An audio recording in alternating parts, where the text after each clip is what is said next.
Greetings, demons, and welcome to Warhammer Weekly, episode 14. So I am recording this one a little bit early just because I'm going to be away for the next week, but in any case, we do still have a good few things to get into, so I don't have any pickups for this week, so let's just get straight into the topics. Not the leader of a cult, RabbitWithAxe. And starting off with some extra information from what we saw last week, we have more information on the Inquisitorial Agent's Sprue. And unfortunately, in my opinion, it's kind of bad news. So essentially, the Sprue kit, whatever you want to call it, that includes all the new Inquisitorial agents, only actually has 3 models and the various 4 models and the various servitors. So how the Sprue is set up, you can build either the Interrogator or the Enlightener, either the Pistolier or the Quest Keeper, either the Mystic or the Hexorcist, and either the Penal Legionnaire or the Deathward Veteran. And now, all of these are pretty obviously using the same base bodies, and honestly, I didn't really notice that in the first reveal of these models. It is very obvious now that I've had it pointed out to me, obviously. And it's kind of disappointing that this basically means that you're not getting the full scope, I suppose, of the actual kit. Because at the end of the day, these are some really, really cool models, all of them.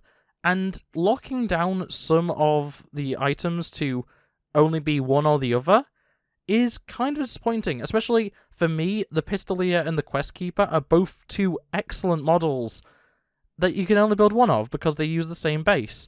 And I don't really see the big issue with that in the grand scheme of things. It's nice that we're getting them at all.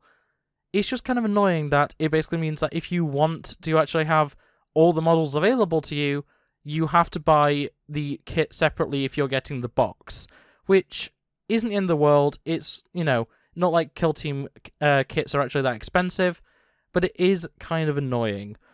And as I say, when it comes to the servitors, the various robots, they don't actually require, any sort of that customization where you have to choose either or, but when it comes to the Auto Savant and the Tome Skull, you don't actually get any customization. They are just as they are. They are set in their ways. However, the Servitor does actually have a variety of different weapons. We actually have 4 weapon options, I believe, with a Plasma Gun, a Heavy Bolter, a Heavy Flamer, and I believe which one is it? Oh, sorry, it's the Multi-Melter, the Plasma Cannon, the Heavy Bolter, and okay, that is actually, there's 3 different options then. But that means that the Servitor actually is a really good base to be able to build multiple Servitors, which is really, really cool, and does give some value to actually buying 2 of this kit, because then you get all of the other Inquisitorial models alongside all, or at least most of the variations of the Servitor. As I say, it's kind of annoying that you get extra Auto Savants. The Tome Skull, you can have multiple of those, it doesn't really matter. Auto Savants aren't really that useful in the grand scheme of things, so yeah, having multiple of those is kind of annoying. But yeah, overall, I'm not too disappointed with this Sprue setup. I'm probably going to end up getting 2 of this kit because I'm not buying the box. So yeah, I really like all these models. There's very little that I don't like about these kits, and it just kind of annoys me that you don't get everything available in one kit. And at the end of the day, it's not the end of the world, and it just means you're going to have a lot of extra bits if you end up buying multiple kits. But yeah, it's just one of those things where I wasn't too happy when I saw this, but I'm sure it won't matter in the grand scheme of things. And moving on to another Sprue reveal, we actually got the full Sprue reveal for the new Terminators, and yeah, they are in many ways true Primaris models. They are easy build, essentially. You do definitely need glue still for these. These aren't just like clipped together and, you're done. But there is a lot of pinpoints and a lot of, simple construction for these models, which I don't think is an issue at all. It's how Primaris is generally built across the range. So I'm not really too fussed if Terminators also follow that same setup. It just basically means that the customization might be a little bit less than people were hoping for. In terms of what is actually available on the Sprue, there doesn't seem to be much in terms of variety of items. You can't really switch too much up. Though I do appreciate that we have seen that there are actually multiple head options, which is always appreciated. Unfortunately, it's just, I don't know. The fact that they are so set in their ways compared to, the old Terminators, which you could have quite a lot of variety in the posing, this could end up with, if you buy multiple sets of Terminators, you're going to have a lot of repetition. And I'm sure there's ways of kit bashing and various other little things to make them look slightly different. But yeah, overall, it's not necessarily the most ideal thing in the world to have kits that are essentially monopose. And that's the scary word that a lot of people don't like to hear. They kind of are monopose. You can move the arms slightly around, and you can slightly adjust some of the legs on some of them, but generally you are going to be having to cut off or grind down a lot of parts if you're wanting to get them into very specific poses that they aren't by default. And, I don't hate that necessarily. I actually think these models still look phenomenal, and I'm probably going to be getting dozens of kits of these because I love Terminators so much, and I want all of them. But, yeah, at the end of the day, it's just, once again, just like with the Inquisitorial Agents, it's a really good kit with a lot of really cool stuff that is just not necessarily done perfectly, at least to my liking. And I'm sure a lot of people are going to be saying that I'm just being too harsh. I probably am. But, yeah, otherwise the layout looks good and everything. Like, same with the Inquisitorial Agents sprues. Like, as always, Games Workshop's doing a great job of actually laying out the sprues and stuff. And, yeah, I'm not really disappointed in that sense.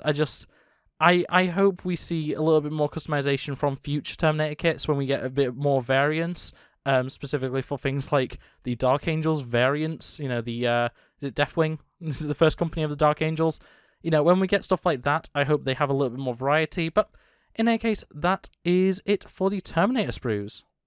And that leaves us with the only brand new model revealed so far this week as of recording this video. Obviously, I'm recording this on the Thursday, which weirdly enough, we didn't get a Heresy Thursday.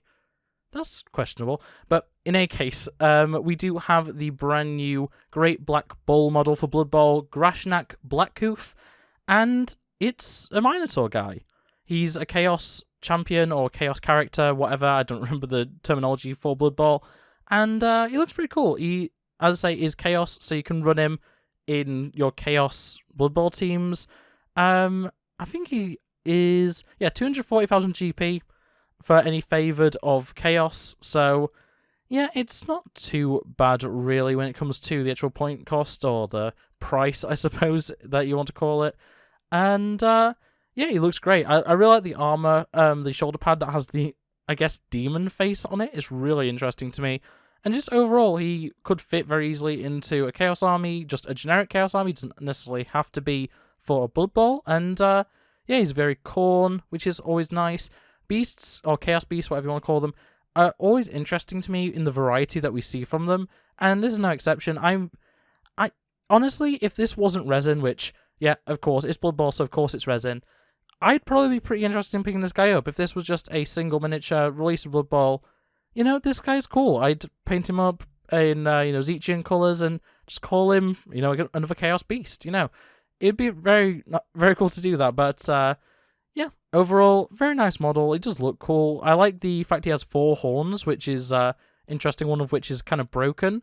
But, yeah, otherwise, that's really all I can say about him. He's a Minotaur guy. He looks cool. He could even be, if you want to do, like, a Chaos version of the Space Marine Minotaurs, it could be some sort of champion of those, so that'd be cool, potentially, if you wanted to do that sort of custom Legion, but yeah, that is really all I can say about the Great Black Bull. And that leaves us with the final thing for this week, as I say, very short one, just because I'm having to do this earlier than I would usually, and that is with the Rumour Engine for the 9th of May, 2023, and it's a spiky tail. That's all I can describe it as. It's possible it's something else, but I cannot figure out what else it could be. It's a spiky tail. It's probably for another Seraphon model. It wouldn't surprise me if this is one of the actual mounts, one of the dinosaurs. And that's really all I can say about it. I don't really have an idea of what it'll look like. I'm not really sure if this is an updated model or a brand new model altogether. But, yeah, I like Seraphon, even if we're getting way too much of it. I would be perfectly happy with more dinosaurs in the world of Age of Sigmar, and that's really all I can say about it. It's been a few weeks now in a row of Rumour Engines kind of just being whatever, especially because we have been getting quite a lot of Chaos and Seraphon appearing stuff, which, after so long, when you get so much of it, it kind of gets boring to keep seeing it. Hopefully we'll be getting a little bit more variety in the near future. Maybe some more dwarf stuff. Both sides, AOS and 40k, would be great. Some more dwarf stuff. But yeah, that is really all I can say about it.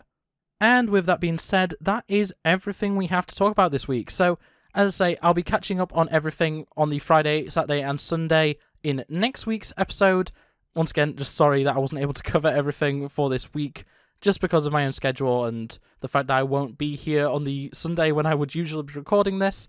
But in any case, that is going to be it for this video. So I hope you enjoyed. If you did, make sure to like it, subscribe if you're new, and ring the bell so you never miss upload. Otherwise, it's going to be from me, and yeah. Bye!